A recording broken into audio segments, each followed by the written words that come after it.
Good morning, ladies and gentlemen. I'm Kiran Divakaran. Many of you would have seen me texting ferociously on WhatsApp and multiple groups. Uh, and you might have seen me sometimes, doing some activity or the other. I'd like to, divide this time into three parts. One is I'll tell you about myself, what I do for a living. The second would be how do we take over from the builder, and the third would be what we need to do more so that we get a better quality of life. Because at the end of the day, that's what we need, right? So I started off as an entrepreneur. Right now, I'm a vice president at a startup. I head the expansion and retail for it. We are an FMCG startup, B2B. And prior to this, I've had multiple exits. One of it is a computerized maintenance management system that many of my clients like Cochin Metro, Hyderabad Airport, Cleantech Shell, all of these guys use for maintaining their premises, their facilities. This is my background.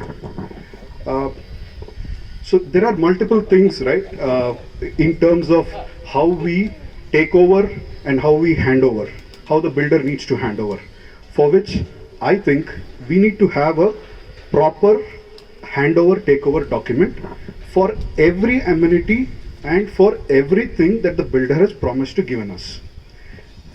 As part of this handover takeover process, I also want to introduce something called as a clearance certificate from each of your flats. Like for example, if Rajiv's flat has some pending issue, I want the builder to ensure that the builder gets a clearance certificate from Rajiv and Rajiv has to sign it off, and only then that flat is taken over for maintenance, right?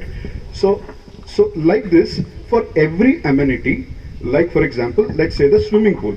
Now if the RWA needs to take over the swimming pool, we will have a committee, we'll have a subcommittee.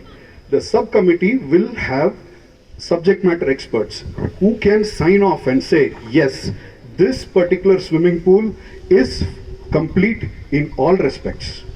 And once it is signed off, we take over. The RWA takes over. Until then, it is with the builder, right? So I don't want to dwell further into this because the stand is clear. All amenities, all facilities, all promises made, right? Now, the next part is what is that we can do to ensure we have better quality of life here in Sriram. So we have our OWC here, right? There are some difficulties faced by some of our residents because it is here. We will make all arrangements. We will try to move it further away from here rather than moving it back to its original place. This is our stand, right? And further, we have a lot of pets, right? Pets do not have a place as on today in Sriram Greenfield for itself, which it can call its home, where it can run around, where it can play. Let us have a pet area. A pet area my proposed solution is we either move this OWC to some other place or we put a common pet area. 1 minute more. Thank you. Where our pets can run around near the main entrance, the previous entrance, right? We had the OWC at the end of the OWC. Let's make that into a pet area. There are further things, like for example, the lobbies, which we had converted as makeshift party halls and all of that. Hello. So we've converted them into multiple things. What I think we should do is we need to ensure that all these places,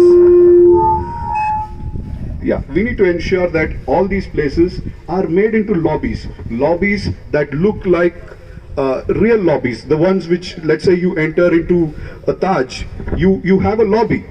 It's a place for visitors to, come and sit, relax. It's a place for all of us to sit and relax and talk to each other. Let's make them. And there are many more things. Like, for example, you have the ventilation systems, which is still till date not complete. The ventilation systems, in the sense, I'm talking about what is there in the lower basement and the upper basement. They are very critical because we have a lot of fumes there, right? So the ventilation systems till date hasn't even been installed, right? So let us see, right? Thank you all. I have much more to say, but I know time is limited.